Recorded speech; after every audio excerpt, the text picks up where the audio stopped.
Olá, meus amigos, meus irmãos, a paz do Senhor Jesus Cristo. Deus tem uma palavra ao seu coração.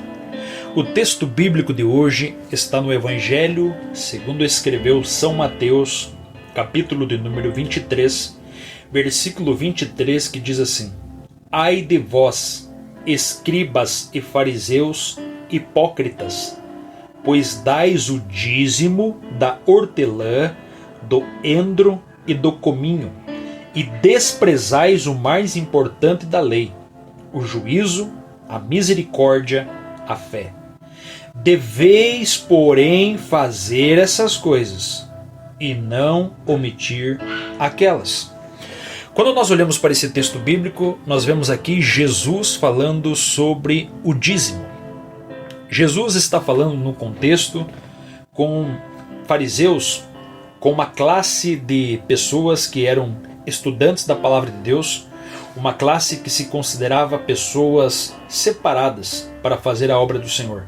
Os fariseus eram pessoas que detinham o conhecimento bíblico na época, estudavam a lei, a Torá, assim como os escribas, os fariseus, também esses homens conheciam muito bem a lei de Moisés e tinham por hábito, por prática, estudar minuciosamente a palavra. Só que Jesus observa que esses homens, eles estavam dando o dízimo da hortelã, do endro, do cominho, que eram especiarias, que eram produção daquilo que eles haviam produzido, só que, porém, eles estavam esquecendo do juízo, da misericórdia e da fé. O que Jesus fala com esses homens? Jesus diz para eles que eles deveriam sim fazer essas coisas. O que eles deveriam fazer? Dar o dízimo, mas porém não omitir aquelas. Jesus deixa muito bem claro que eles deveriam dar o dízimo, mas também deveriam ter fé, misericórdia e também exercer o juízo, fazer o que é certo. Então nós vemos aqui que Jesus não está omitindo o dízimo. Jesus não está pregando contra o dízimo. Jesus está apenas validando o dízimo. Porque alguns dizem que o dízimo acabou com a lei de Moisés. Mas isso é um princípio. O dízimo não poderia acabar porque o dízimo está lá no Jardim do Éden já.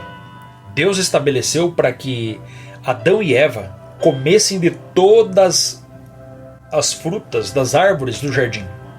Porém, a fruta do conhecimento do bem e do mal, dessa não poderiam comer.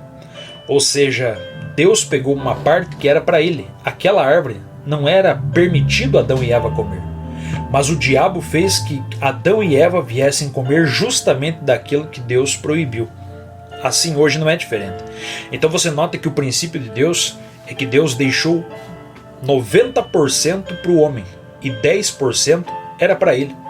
Você vai observar que o dízimo, ele é bíblico. Por que ele é bíblico? Porque ele vem muito antes da lei. O dízimo está presente no Jardim do Éden, o dízimo está presente na era patriarcal, o dízimo está presente na era da graça, na era da lei. Você vai encontrar princípios de dízimos em todas as dispensações, porque o dízimo é bíblico, como está lá em Gênesis capítulo 14, versículo de número 20, que Abraão deu o dízimo. O autor da carta aos Hebreus testifica isso também. E por que dar o dízimo? Primeiramente porque Deus é dono de tudo. Tudo que você tem ou pensa que tem, na verdade não é teu, você é apenas um administrador, você é um mordomo. A Bíblia diz para nós que ao Senhor pertence a terra e tudo que nela há.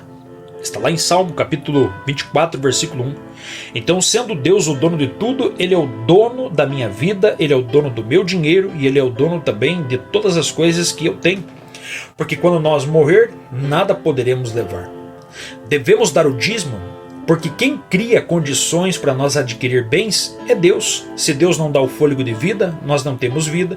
Se Deus não dá o trabalho, nós não temos trabalho. Se Deus não abrir a porta, nós não entramos. É por isso que nós temos que glorificar a Ele com aquilo que nós recebemos dEle. Nada mais justo, como está lá em Deuteronômio capítulo 8, versículo 11. Então dar dízimo é um ato de adoração a Deus, porque Deus é digno de honra, de glória, de louvor e de adoração.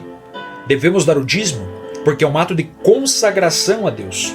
ou seja, consagramos a Deus todo o nosso trabalho, o suor do nosso rosto, ou seja, quando nós ofertamos, quando nós damos do nosso dízimo, é também um ato de gratidão a Deus. Nós estamos sendo gratos por tudo aquilo que Deus fez por nós, ainda que nós não merecíamos.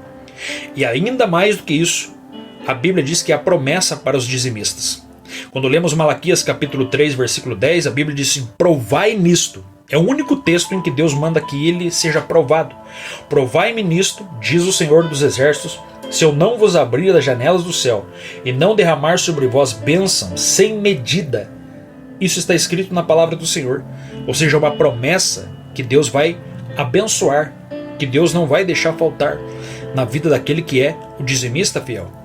E é por isso que nós precisamos estar contribuindo, porque a contribuição ajuda na manutenção do templo, na manutenção dos obreiros, sustentando obreiros na casa do Senhor, ajudando pessoas que estão precisando, ou seja, construindo templos, construindo, talvez até como algumas igrejas fazem, construindo hospitais, construindo de repente clínicas para dependentes químicos, enfim, usando e administrando o dízimo de maneira sábia.